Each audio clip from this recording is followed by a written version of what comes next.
Welcome everyone back to another episode of the Pathways to Success podcast. In studio today, I have Andrew Louder, founder and CEO of Louder Co., which is a company of operational specialists that help their clients increase their operational efficiency, maximize profits, and achieve growth faster. Andrew, welcome to the podcast, man. Thank you, Julian. I could not have said it better myself. Thank you so much for having me. It's a great pleasure and honor to be here. No, absolutely. And I appreciate SVP and Tony Fleo for creating the connection here. Yeah. Because without that organization, we wouldn't have met each other. Of course, he wanted me to shamelessly plug Social Venture Partners, so I'm sure it'll come out here soon as we talk more. Absolutely, absolutely. So Andrew, let's dig into the most important thing that we can talk about right now, which is your appearance. Explain your hair, my man. Oh, yeah. That is the coolest thing I've ever seen. Like, tell us about that. So a lot goes into my hair. No, you know what? I've got a long history of men in my family that just get white hair really early. Yeah. My grandfather got it in his 20s. My father got it in his 20s, and then once I was a freshman in college, I started seeing some whites popping in, and I was like, man, I can't be in college with white hair. So, for a while, I just kind of tried to hide it, color it, do whatever I can. But then, probably four or so years ago, I just decided to own it. Yeah. And this is it. This is what I've got. Dude, I dig it, man. The first time I saw you, I was like, is this kind of a thing he's putting on? Is it natural? And then when I found it was natural, I was like, dude, that's the coolest thing, man. It's funny because I kind of joke, like, when I've met so many people, especially recently, but it always seems to come up in conversation, whether it's our first time meeting or even just a random person, barista at Starbucks, or I was at the print shop the other day and somebody just kind of did a double take on me and was like, hey, I mean, you've got this, you look really young, but you've got this gray hair, like what's going on? Dude, it's working for you, man. Thanks, man. I dig it. So Andrew, I know you have kind of you come from an immigrant family. I come from one as well. So tell us a little bit about kind of the origin story of that. Sure. So my mother is from Peru. Okay, cool. She was born and raised in Lima, Peru. And my dad, he's a little bit more of a kind of European, Venezuelan combination. But they both, so for the majority, my dad kind of grew up between Venezuela and California, but my mom, Lima, Peru. And so they actually met in college. Okay. My mom, when she showed up to Tulsa University, which is where they went, she didn't know a word of English.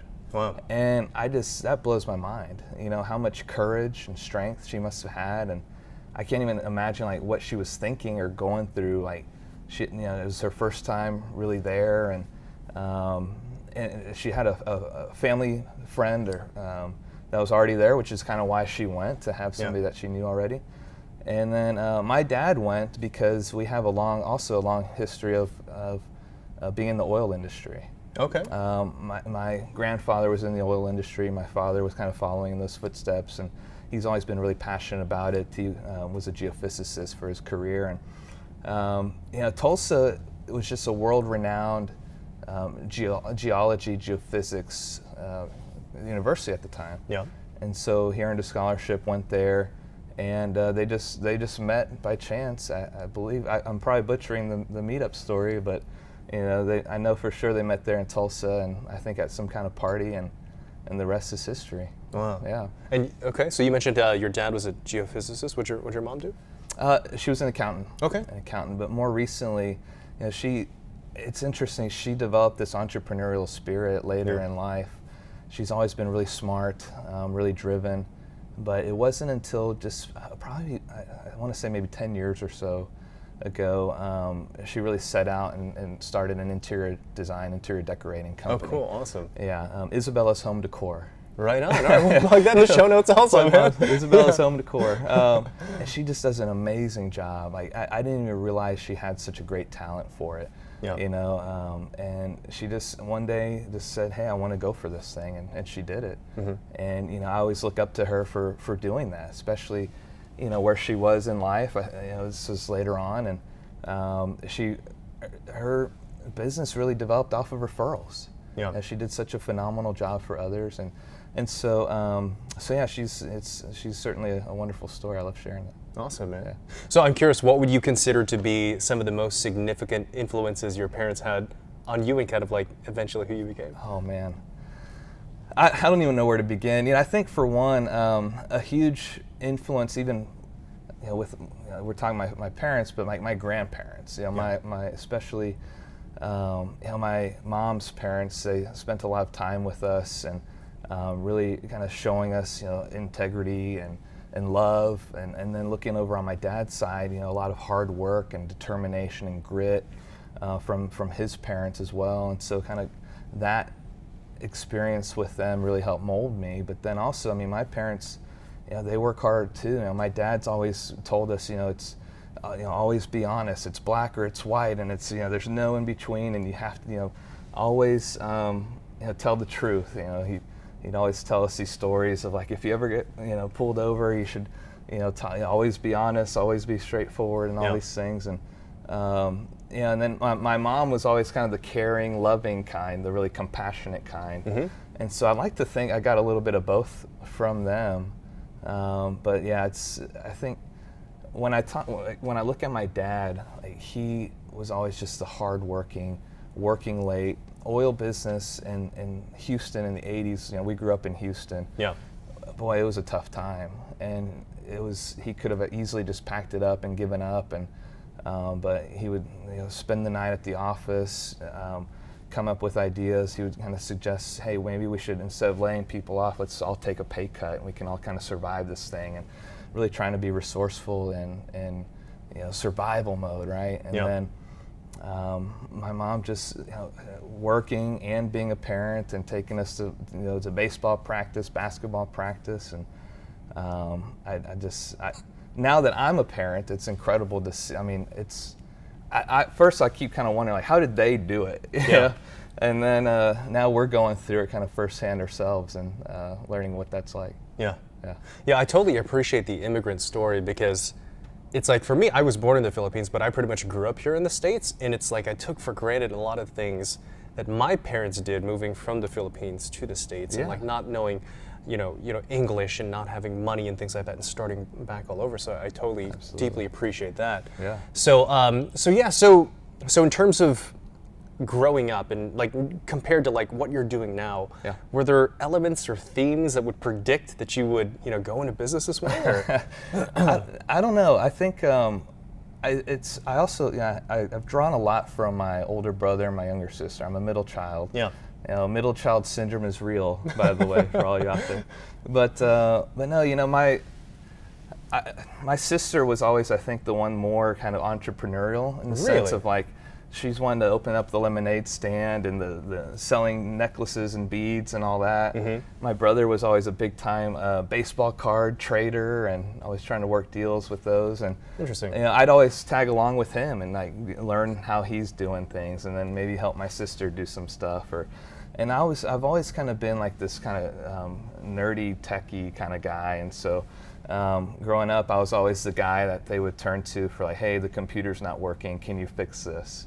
And so I think that's what kind of helped mold me. I'm driven by like problem solving. Yeah. And like the bigger the challenge, the more I kind of gravitate to like fixing it.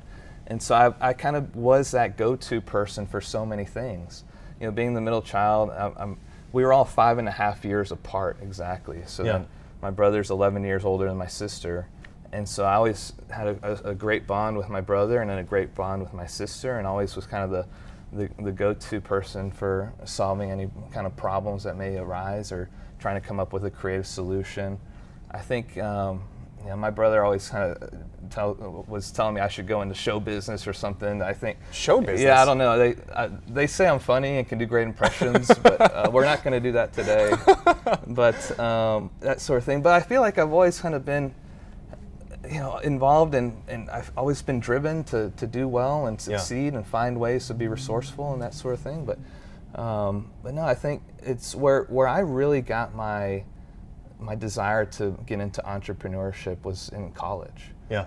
I was being Hispanic. I was at Texas A&M University, and I really wanted to find an organization there on campus where I can meet a lot of other Hispanic, Latin American people. Yeah. And what I came to find, Texas A&M is huge in student-led organizations. Yeah. I mean, at the time, I want to say there were like 400 or 500 of them. Now I think there's 800 to 1,000. But I would find organizations that were, let's say, just Colombian or just Bolivian or just Venezuelan, and then some that were just academic related. And I didn't want to just kind of be separated like that. I wanted to bring everybody together. Yeah. And so I created this organization called Social Hispanic Aggies, which was a play on word. We trimmed it down to be called Shaggies. So kind of a cool thing. But all it was a social club for Latin Americans. And whatever Latin American organization or whatever Latin American affiliation country you were from, you're welcome. We'd arrange a bowling night or Valentine's party or a Halloween party. But then there was also this big tie to the community. So it was always, hey, we're going to have fun, but we're also going to give back. Yeah. And by year 2, we were the largest multicultural organization on campus. On campus? Are you serious? Yeah. And it was just a free association kind of thing? No, there were membership dues. There were membership dues. Yeah, and it was interesting because I look at it now and it's like, I didn't really think about it as like a business model. Yeah. But it was just a $20 per semester membership fee. Yeah. And it got you into everything we did. And so I kind of just did the math where it's like, okay, if half the group is involved in everything, we're probably going to lose money. But not, you're not always going to have that kind of participation. Yeah. And then, of course, we would do some kind of fundraiser. Like we did this a home run derby contest. The winners got free Chipotle. They had just opened a location in College Station, so got them sponsor that. And so it was a great time, great fun. So that was kind of my first taste at entrepreneurship. You'd never done anything like that previously? Not that organized. Yeah. And it was cool because I had a team. You've got your historian and your treasurer and your secretary, and they all have those roles that align well with COO, CFO, all these things. Totally. Somebody who would build the website or build out the invitations to things. And so, that's where I really loved, and it kind of started coming out more. Yeah. And it really fueled my passion for business.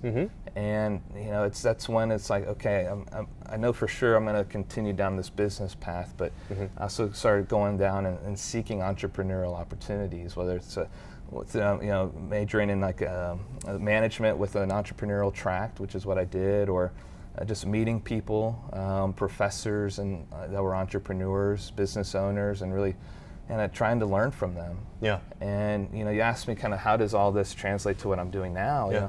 I just love hearing people tell me their story. Yeah. And learning from them, and even just I think that ability to listen and really hone in on kind of the key messages today helps me serve my clients in understanding where they are today and where their pain points are and how we can make them better. Yeah. So I know that was a long-winded answer. No, that's great. That gives me a lot of context. And because that's why I started the podcast. I love hearing about origin stories. I love learning about pathways to success to see how people became successful, deconstructing that and see how that sort of transcends different disciplines, right? So, but after college, you took a job. Right? So tell us a little bit about your corporate career that really helped you do what you're doing today. So. Yeah, and you know what? At the time, Dell was like the Apple of today. Yeah. Everybody in school, all the case studies you'd read about and participate in were about Dell and their supply chain model and what a wonderfully run company they are. And so when I had an opportunity to work at Dell out of school, I was like, heck yeah, I'm going to take this. This is awesome.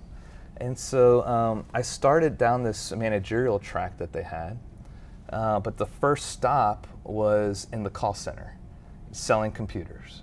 You're selling computers. It's the commercials, dude, you're getting a Dell. Yeah. That was around that time. So we'd answer the phone. Thank you for calling Dell Home Sales and Financing. This is Andrew. What can I build for you today? Oh wow. And you've got about 15 to 20 minutes to build rapport and trust, understand their needs and wants, position a package of some kind. That's a great experience. Yeah, it was awesome. That is not just beneficial to them and their needs, but you also, there are products and services and things that you could try to attach to a package to really maximize the margin. Yeah. And I mean, all those things are designed to really help you. I mean, if you hear somebody say, I need to get a laptop for my daughter who's about to go to college, I hear she's going to need Microsoft Office, Word, Excel, PowerPoint. I hear she's probably going to need like accidental coverage or some kind of warranty, because if there's a spill or there's blue screens, and she's got a major midterm coming up, we want to make sure we take care of her with that. And so then you kind of position that and try to close the sale rather quickly. And so I learned a ton about sales and trying to build that quick rapport. And I was thinking about this the other day, like I'm using that even today. Where like if I go to a coffee meeting, somebody I've never met before, right? I don't ever feel comfortable just sitting down and say, hey, what do you do? Yeah. I like to let's talk about life. Where do you live? How many kids do you have? Like, tell me your story. How did you get to this point? And you feel like you start to develop that connection, and maybe even start dropping a little bit of that edge that you have, maybe coming in expecting and hoping to close a sale or something. And so that I still kind of carry that with me today. What was cool, during that time in the call center, I did learn a ton. The month of February, so I started in September. By February, I had earned this award called the Trifecta Award, which went to the top performing sales rep of our particular Qs. And to me, that was a huge honor. I mean, there I am. I went in not knowing really a thing about sales. And again, kind of my drive, like I want to be the best. And sales, it's one of those things that it's really easy to quantify and put a performance, scoreboard up on the TV screen right above your team. And man, there'd be days where I'm like near the bottom and I'm like, this can't happen. Let's go. And so, it was a great experience. And I tell you though, it really became evident, like it was just, I didn't feel like it was for me at the time. I loved the sales stuff, but as I always had that itch to still kind of solve people's problems. I'd kind of see where my brother was going down this consultant path as well, and kind of seeing the work that he was doing, some of the work some other people were doing. I was like, I've got to get into consulting. I want to do management consulting. And so I had an opportunity to go work at KPMG. Wow. And so I took it. Wow. Yeah. Okay. And what was your expertise at KPMG? Sure. So I was in their strategy and operations advisory practice. For the majority of my 5.5 years there, my client was AT&T. Yeah. And that was that was an incredible experience. It was a big account. We had so many projects going on at once. Really great people on the team, and I don't know how many projects I took on, from helping them save money in their print services and putting things out to bid, going through negotiation, finding close to hundreds of millions of dollars in savings just in print alone. You don't really think about how expensive it is, like get those large printers and maintain your toner and the paper, all that. Excuse me, all the way to even, hey, how do we redesign our retail store footprint? And looking at the latest technologies at that time, the iPhone was coming out, the iPad was coming out. How do we utilize those to improve our sales at our retail stores? How do we even leverage those for our office workers, our field workers? And so doing analysis on costs and how they can be utilizing it. UVerse technicians, could they carry that iPad and kind of do the configurations there and take in the appointments? And so it was a really transformative time period for them. This was also about the time they had gone through the mergers and acquisitions with SBC, Bell South, Singular. And so there's just tons and tons of stuff to do. And so that was my main client there at KPMG. At the same time though, as if anybody's kind of gone through the whole management consulting track, a lot of times you get kind of pushed or nudged into selecting a specific niche.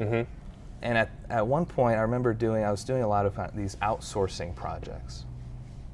Not to be confused with offshoring, different thing, but outsourcing, where lots of cost savings opportunities. And there were some aspects of that were cool. I loved the process redesign and all that stuff associated with it. But there's also some components that I really didn't feel passionate about. Right. And so it's like, boy, I don't feel right declaring that as like my niche, my specialty, and just going gangbusters the rest of my life down that path. So I told them I'd love to just get to learn more and more industries, take on different projects, new clients, all that. And they really gave me that opportunity to do that. And so looking back, it's like I had some really interesting projects.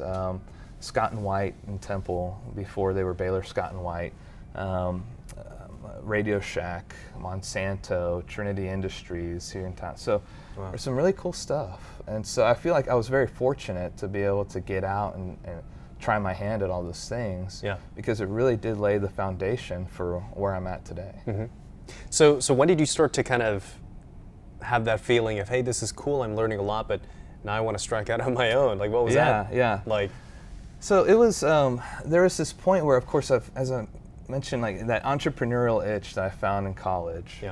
While I was at KPMG, I went and pursued this side gig, if you will, of establishing a company that provided web-based tutoring for college kids. Oh, cool. Where the tutor was a student that aced the class, maybe their freshman or sophomore year, now they're seniors, and we can have them go through and work through quizzes, tests, and all through, like I had this little touchpad thing they were working out live on, and you can watch it on the screen. And so I did that for a couple semesters over at Texas A&M. And the first semester, man, it was like great. I had a team of interns helping me, student interns. We had, I think, 12 total tutors doing about 14 or 15 courses. It's like, this is a phenomenal start. But then a couple weeks into the semester, one by one, all the tutors started just quitting. And what I ended up noticing was like their biggest reason for it was like, I didn't realize the time commitment I had to make to this. And how I was pitching it to them was, it's about 10 to 15 hours a week. And in my mind, that's not very much. I mean, it's not too bad, a couple hours a day, and you're making some pretty good money as a college kid. And so I'm like, okay, so I had just 4 tutors in the fall semester. You can't make money with just 4 tutors. Right. And so just kept going to just learn, like, how is this going to work? How can we? That happens here. It's just part of the show now. So anyway, so by the time the end of the fall semester was coming around, I'm making changes. Okay, I'm going to make this thing easier on those student tutors. The spring semester comes around, same thing happened. History repeated itself.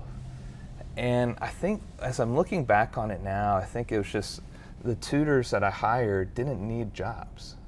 They were very fortunate. Their parents were paying for their college, and they just, after a couple weeks of doing it, their parents were like, why, you don't need to work. Why are you working? Focus on your school. Right. And so at that point, it's like, okay, maybe this wasn't the right place or time to get this going. And I stepped away from it, and looking back, and it's kind of like, man, it coulda, woulda, shoulda, right? But I learned so much during those 2 semesters.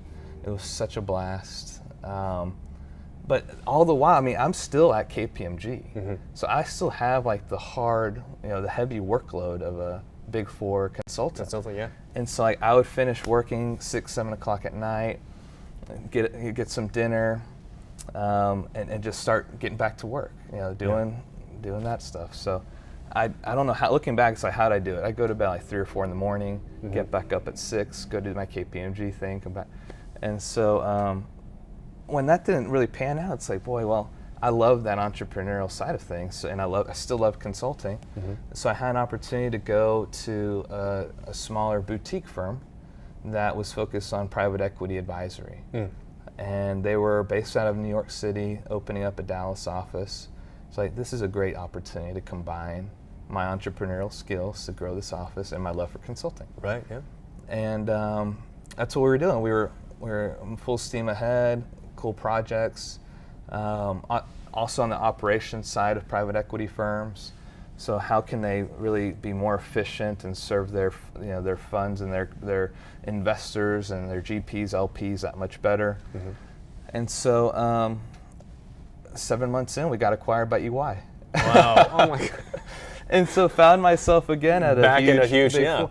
And I mean, great firm, and couldn't have been more fortunate again to just go through that. And it was pretty cool though, you know, going through that acquisition mode, being on the side of the acquired company and going through that change, that kind of organizational change management stuff, and it was just a cool experience. But yeah, I found myself traveling every day. I mean, it's like I leave maybe Sunday night or Monday morning, come back either Thursday night or Friday morning. Yeah.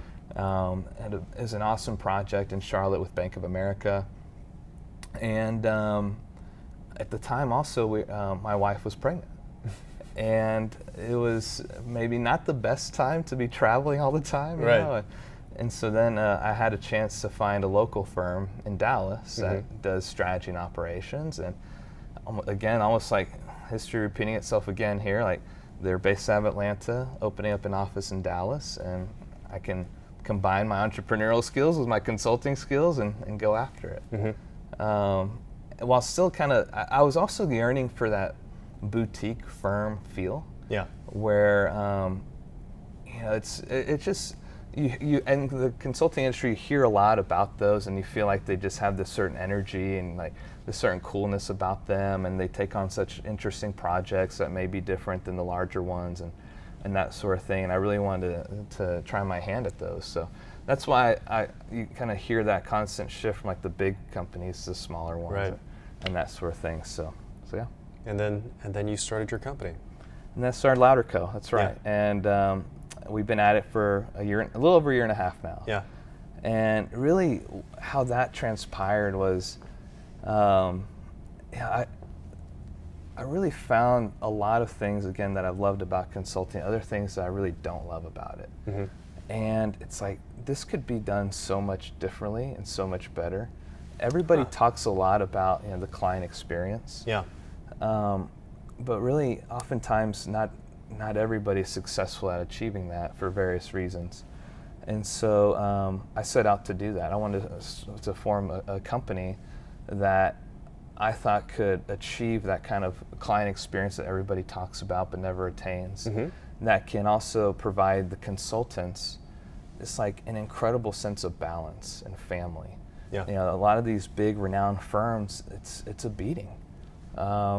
They sign up for these projects that really don't make any sense signing up for that. You look at the statement of work and it's like, boy, like, really, we're going to do all this in 3 months? There's no way.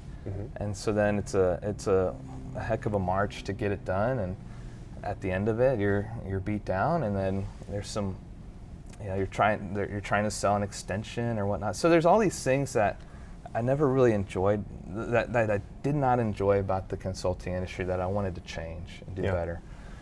And then on the flip side of that too, like from a more personal standpoint, I wanted a firm that I could be proud of, and I've always been very community serving, community service focused, and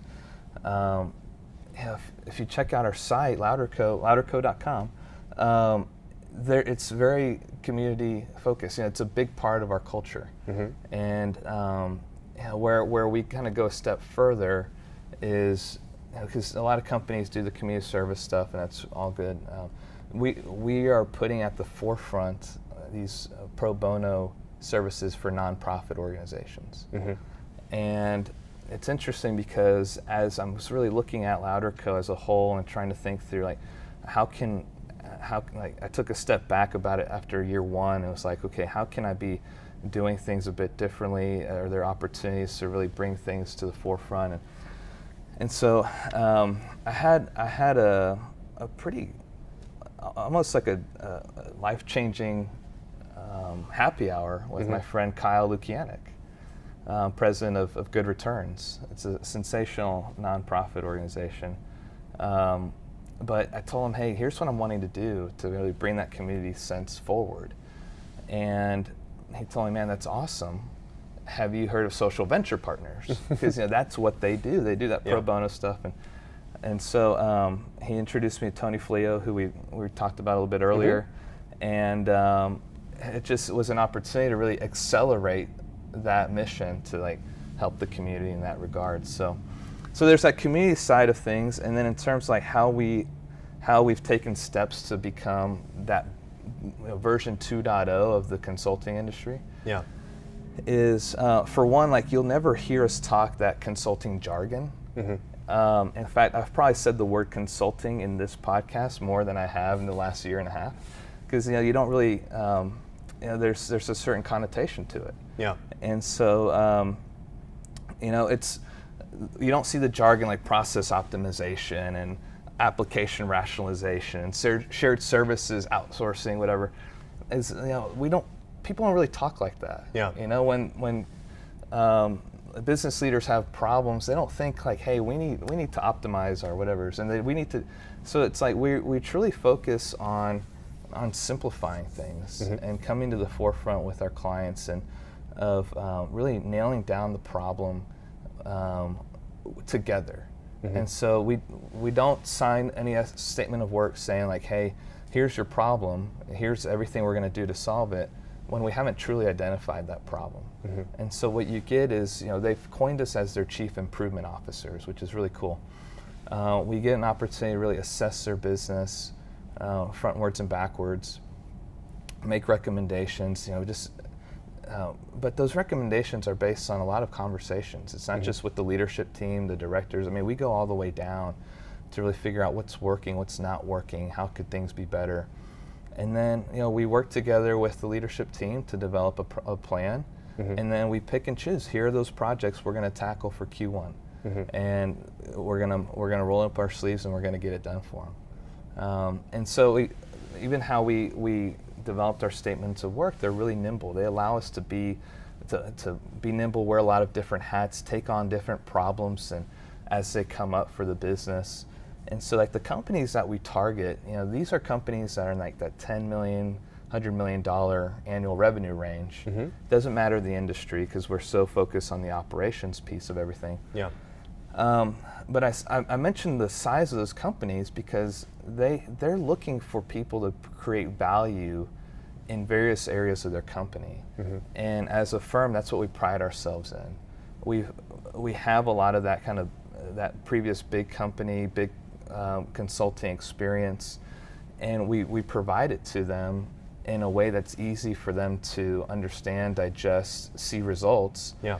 And even taking a step further, it's more attainable to them than the big name companies, because they oftentimes either don't target them or their fees are just way too high to help them.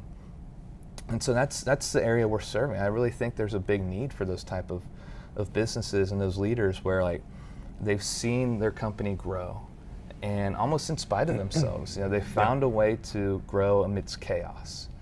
And then they get to a certain point where the all-stars that got them to that point are looking around. It's like, this isn't the same company that I started out with. So they end up leaving.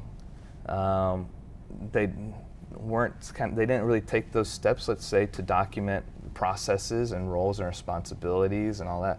So when that person leaves, somebody else fills the void and shows up, and it's like, what am I doing? Like, how does this work? Then they're on the fly trying to figure things out.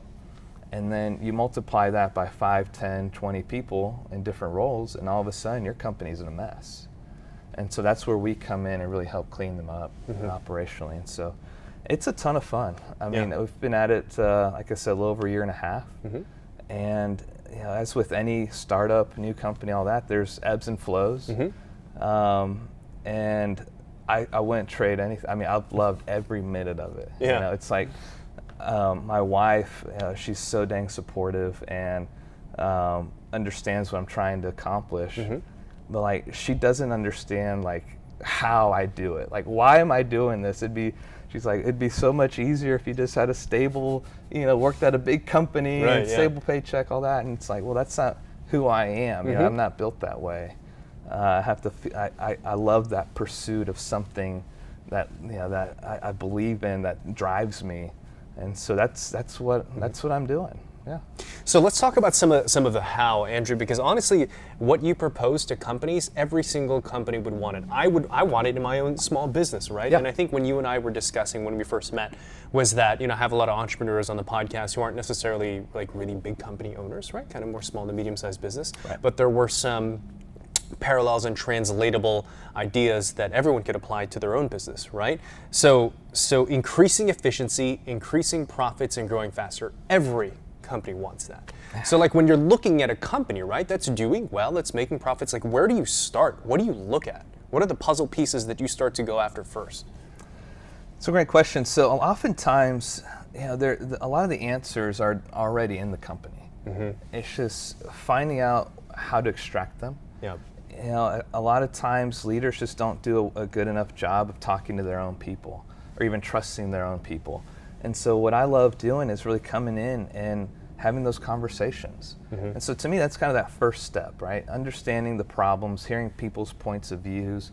Oftentimes I'll hear, the finger pointing, Yeah. My job would be so much easier if they would do their job better and all this stuff. And so, so that's kind of that first step. Let's kind of figure out really I put together a huge set of problems and go down each one and say, how can we solve these? And which one of these is really going to, that 80-20 rule, which one of these is going to make the biggest impact? And you know what, even as I look through those solutions, I try to identify the quick wins, those low-hanging fruit. And it's not really rocket science how I've laid out this kind of matrix of determining effort versus impact. But if you really laid out all these potential solutions and scored them on, is it high impact, low impact, high effort, low effort, and really start laying them out, it becomes awfully evident that those things that are high impact, low effort are what you really ought to be going after first. Yeah. And so that's what we do. We lay all those out, the quick wins, we set out to achieve them as quickly as possible. The longer term ones, that we prioritize those and move forward there. But I think a lot of times, businesses, business leaders, people, they get so caught up in the day-to-day minutia of what they're doing that if they just could take a moment to step back and think, okay, why are we doing this? Are we still marching toward that mission, that vision that we set out to accomplish? Or are we really putting out a lot of fires? And so then, you start reassessing that. What are the things we ought to be doing to get us to where we want to go? And what are things that we can probably hit the pause on and reprioritize? And so really trying to get leaders to understand that. And so that's part of it. But, also another component that I think gets overlooked is just really that people component.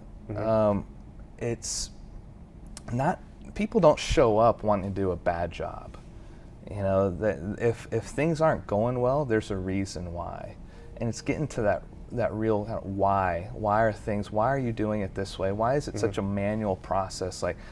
And once you dig deep enough, a lot of it just is like this, you start understanding the real problems that they've gotten to.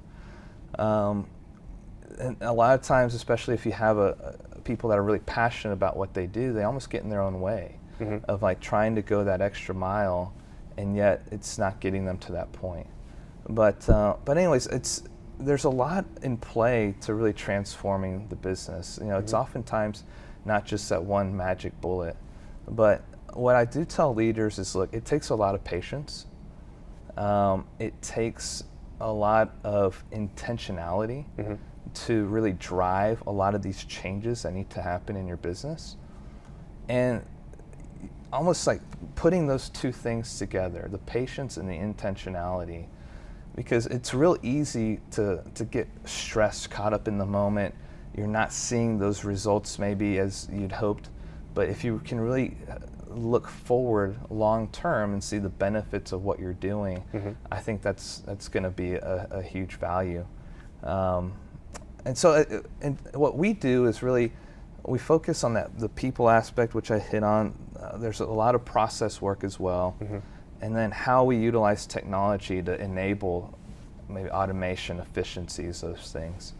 On the process side, it's a rather methodical approach to capturing, understanding how that business operates.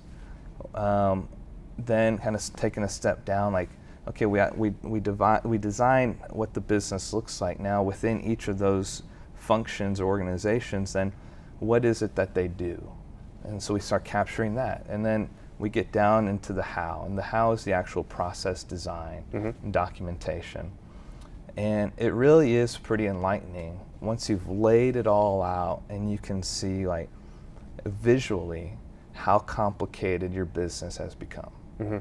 And so it really is this balance of art and science of being able to lay all that out and then assess, like, what are all the manual touch points? How long is all of this taking? Are we truly getting the quality that we're looking to achieve out of this process? And then working toward the redesign. But oftentimes it is just understanding what the end goal is in mind, being patient, and trying to achieve it with that intentionality I talked about. So do you see, like, you've had the benefit of context and seeing a bunch of different companies. Do you see recurring issues that companies should sort of start to look at first in terms of, increasing the efficiency, growing profits, and achieving growth? Do you see the same thing over and over? Yeah, I start seeing a lot of patterns. What are some of those things? Sure. So for one, they oftentimes come out and say, hey, we want to triple in size in 3 years. Yeah. There's always that aspiration to be greater, but they just aren't focused enough on how to get there. And I think for me, it's a couple of things. Like one, it's again the end in mind. Always start there. Like, why are you doing this? I mean, we hear so much. So even like Simon with really Sinek, big why. companies, like they don't have like a clear plan. Is that what you're seeing? That's quite often the case. Yes. Really? Wow. So here's what happens. You spend a lot of time, effort, money devising that strategy, that vision, and then it just goes away. Like, you stop talking about it. You stop addressing it. Fires come up and you get distracted. And so I think as leaders, the ones that I've seen succeed the most are the ones that are almost just doggedly persistent at communicating that vision, where it's written everywhere. You start the meeting saying it. You have your one-on-ones and mentoring meetings with people talking about it. How are you marching toward that? And the companies that succeed never lose sight of that mission. The companies that struggle, fail, shut down, can't get over the hump, they lose sight of that, and they start working in chaos. And I see it all the time. Big name companies that have great reputations, they're a mess. And it's not until you get in there and really understand what's going on in their world that you're just kind of like, how did this happen? And quite honestly, a lot of times it really is just that simple. Keeping an eye on the vision, constantly communicating, constantly being intentional about achieving it. And if you're able to do that, I really believe that companies can succeed and get out of their own way. Yeah. Okay. So you mentioned earlier you focus on kind of some of those initial quick wins. What are some quick wins that our audience can learn from your experience of what they would apply in their own business to do these things that we just discussed? Sure. So if let's say if I can pick on a client that I had previously, they were a healthcare insurance administrator. And some of the quick wins that we identified were okay, if we're noticing that maybe people that have been hired on aren't necessarily, let's say, being trained as well or as quickly. Maybe it's assembling, some kind of quick orientation plan for these people that are coming in, pulling together documents, training documents, information about the company, culture, all these things that you can really give these new hires a smooth transition into the company. Another thing could be, let's say, if I'm looking at an IT organization, how well are they managing their projects, their intake, that sort of thing. Well, a quick win might just be, hey, setting up an email address where it could be projects@companyname.com. And anytime somebody gets an idea for a project, it's submitting it through there. So that now you have this intake process so that you can review requests, make approvals for budgets, take the right steps necessary to implement those, get those communicated out to everybody and make them more effective. Otherwise, what I find is that people just kind of come up with these ideas, either they die on the vine or they try to execute them and they don't get implemented as well as they could have had there been a little more structure. Another thing I see on the process side, a lot of companies are talking continuous process improvement, where they want to be that kind of company, and yet they don't know how to do that. It's again communicating out that message frequently and often, giving people that voice, that opportunity to come up with those ideas and share those, and then even you might want to assign somebody to be your process czar. To say, okay, that person has really a high level view at everything that's going on in the company, and anytime somebody wants to make a change to something, they can work together in making sure that change not only gets made, but you understand how those changes impact all the other pieces of the company. Yeah. Because you never know, like if you used to write down a piece of paper and walk to a desk and hand it off, but now all of a sudden you're using email, right? On a really grand scale here, but nobody else knows about it. It could throw everything out of whack, even that one little change right there. So that's just a simple, quick way, I think, to really help put some more controls in place. Now, oftentimes I feel like people think, hey, these controls are going to slow us down. We don't operate this way. We've got to be quick. We don't deal with all this bureaucracy. That might be effective to a certain point, but once your company gets to a certain size, or you start seeing some turnover in your key people, you need those controls to continue to grow, improve, and do what got you there. Yeah. Gotcha. Okay. So you talk a lot about kind of mission and sort of purpose and why companies started out to do what they do in the first place. And I know for you personally, you and I met because we both have a desire to impact the community and stuff like that. So I'm curious, what is Louder Co.'s mission and purpose?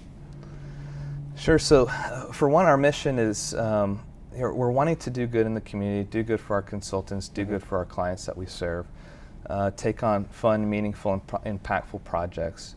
Our vision is a world where doors are never closed. Yep. And what I love about that is that could take on so many meanings. Like, for one, it pains me when I hear businesses go out of business. So I want to keep those doors open. Yeah. So we want to be the ones that help you not only just keep the doors open, but thrive, right? And then a door without closed door, or a world without closed doors, is just opportunities. Whether that is in the community or within our own teams, helping our clients seek those opportunities. And so it is, to me, it's everything that I truly believe in. And when I think of team members that are people that I want to join the team, I hope that they have that same feeling, that same drive. And it's not just my vision for our company, but for me, it's also my vision of how I want to impact our community. Yeah. At the local level, and then the national and world level. And so, any opportunities that I have to do that, I gravitate to. For instance, so recently, I've joined a couple of different boards of note. So Digital Dallas here in town. Oh, cool. They do this really awesome debate style, no holds barred, digital fight club. And they take these luminaries in technology here in town, give them a really big trending topic, and they go at it. And there's a panel of judges, and recently Mark Cuban was a judge. It's become a pretty big deal. But they're driven to bring the technology community of Dallas together to make even the nation more aware that we are a strong technology community. Yeah. And we take those steps to do that. I recently joined the board of an organization called Relationships First, and they have this process, this whole slew of toolkits that they utilize to strengthen the relationships in couples. So then that strengthens families, which then strengthens the communities, which then the city. And so they have this grandiose vision that it's really incredible, just wanting to make the world a better, happier place through those methods. And it starts with the relationships, and the couples is kind of where they've really developed this, but this can apply everywhere. Yeah. Corporations, schools to stop bullying, coaching people on social media bullying, that sort of thing, and how we converse with people. So that's an interesting point there too. And then social venture partners. What we do there is you've probably hit it a million times, but increasing the capacity of nonprofit organizations through these pro bono services. And so that's our vision. We're wanting to not just make a huge impact at the companies that we serve, but also the community. Love it. Yeah. Love it, love it. Andrew, this has been a pleasure, man. How do people work with you, connect with you, follow you online? Tell us all this. Sure. So louderco.com, that's LOUDERCO.com, that's our website. You can go online, you can actually put in your email address, get our case studies, you can get more insights into the work that we do, the types of clients that we serve, the activities we've done. You can see the quality of our deliverables and some real tangible outcomes to those projects that we've done. Also, anybody listening to the podcast, watching the podcast, reach out to me. Come online, fill out our contact us page, let me know that you saw this, and I'd love to spend a day or two at your company and learn what's going on and really help lay a foundation to get you where you want to go. 2018 is starting up really soon. I mean, we're knocking on the door here, and we want 2018 to be the best year you've seen yet. We don't want a repeat of 2017. We want to get you further to your vision, to your goals. So reach out to us. We'd love to spend time with you, really learning your company and giving you that plan that you need to succeed. Awesome. And Andrew, I'll make sure to have all of your information plugged in the show notes as well. So thank you all for tuning into another episode of the Pathways to Success podcast. As always, make sure to subscribe, comment, and share. And we'll see you next week on the next episode of the Pathways to Success.